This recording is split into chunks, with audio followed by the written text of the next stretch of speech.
हम सभी औद्योगिक क्षेत्र के रिटायर्ड कर्मचारी हैं। हमने अपनी पूरी सेवा काल में EPFO के नियमानुसार, शासन के नियमानुसार रुपये 417, रुपये 541, रुपये 1250 का अंशदान प्रति माह पेंशन फंड में किया है। लेकिन उसके एवज में हमें जो पेंशन मिलती है वह केवल 200 रुपये से लेकर 3000 रुपये तक है। इतने कम पेंशन में हम अपना जीवन यापन कैसे करें?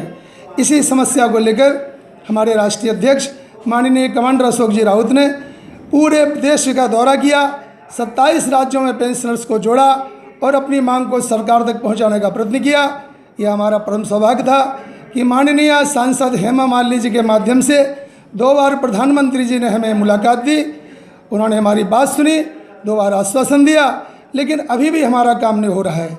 हमारे पेंशनर 5 से 6 हज़ार की संख्या में प्रतिवर्ष मरते चले जा रहे हैं। अब माननीय प्रधानमंत्री से मिलने के बाद हम किसकी शरण में जाएं?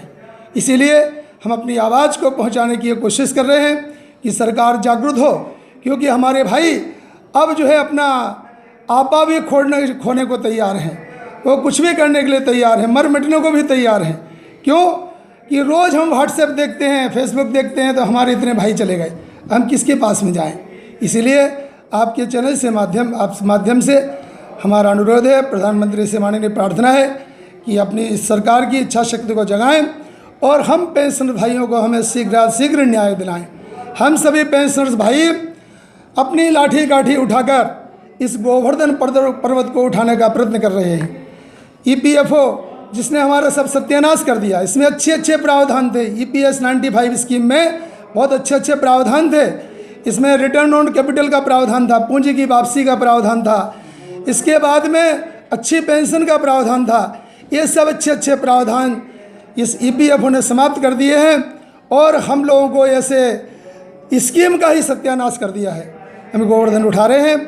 हम प्रार्थना करते हैं कि हमारे प्रधानमंत्री हमारे श्री कृष्ण भगवान बने और हमारी रक्षा करके हमें न्याय प्रदान करें।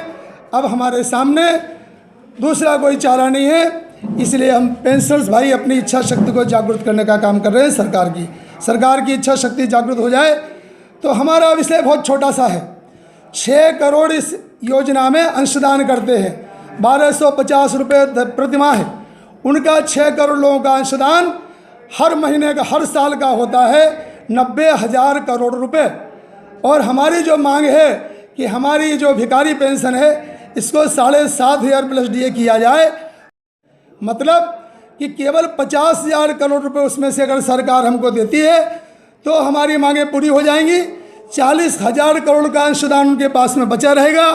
इसके बाद में 5.5 लाख करोड़ रुपए जो कॉर्पस में है वो ही बचे रहेंगे और सरकार को 5.5 करोड़ रुपए से जो अंशदान, जो ब्याज मिलता है वो भी सरकार के पास में रहेगा। लेकिन ये दुष्ट और क्रूर EPFO ये हम लोगों का सत्यानाश करने की कोशिश कर रहा है।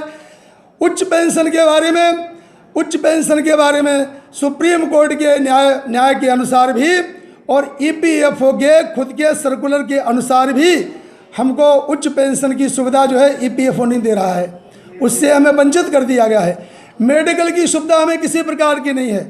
EPFO के कर्मचारी जो हैं उनको 2,000 रुपये मासिक भत्ता दिया जाता है और हम पेंशनर्स को किसी प्रकार की मेडिकल सुविधा नहीं है।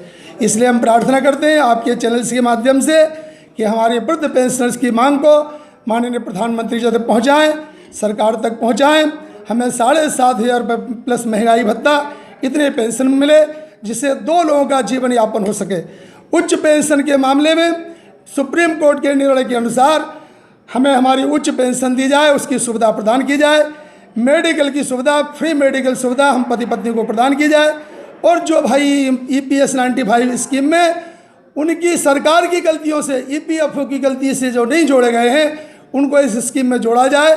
उन्हें कम से कम 5,000 रुपये ये जो है मासिक पेंशन दी जाए। इसी भावनाओं के साथ में आपके चैनल को धन्यवाद देते हैं और हमारी वृद्ध पेंशनर्स की मांगों को आप सरकार तक पहुंचाएं और यही प्रार्थना है आपसे। धन्यवाद सर। मैं वीरेंद्र सिंह, राष्ट्रीय संघर्ष समिति का, नेशनल एजुकेशन कमेटी का राष्ट्रीय महासचिव हूँ। तो आज क्या कार्यक्रम है? आज हम लोग यहाँ बरेली के अंदर हमारे मंडल की मीटिंग कर रहे हैं, सभा कर रहे हैं।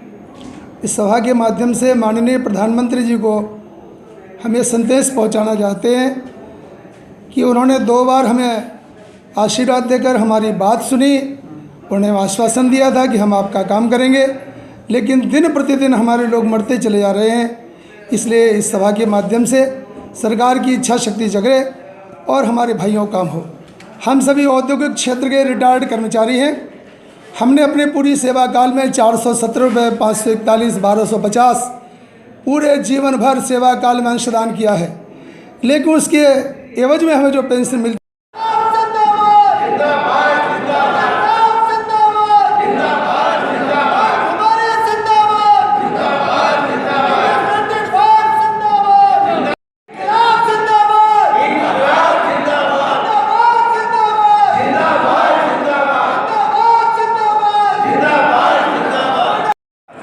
कमांडर